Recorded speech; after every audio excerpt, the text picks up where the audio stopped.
The Food Service Exchange presents.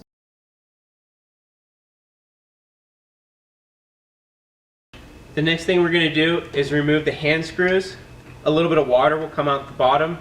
Make sure that you're holding a towel. Our hand screws will go to the sink for washing. Grab both sides of the discharge door and remove evenly. As you remove the auger, prepare to grab the beater blades. Using a towel, grab the rear shell bearing and pull that out, and then pull out the ripple seal.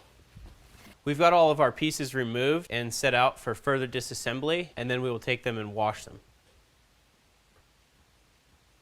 This tool is the easiest way to get these O-rings off. Unscrew the retention nut and pull out the retention pin and remove the handles.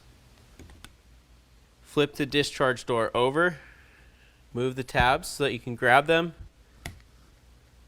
and pull off the star caps.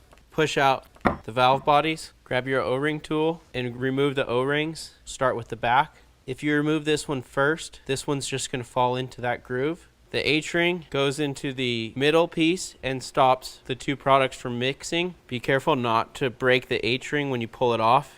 Remove the metal from the scraper blades. It's important to do this because there will be product stuck in between the scraper blade and the metal clip. Our remaining pieces do not require any disassembly.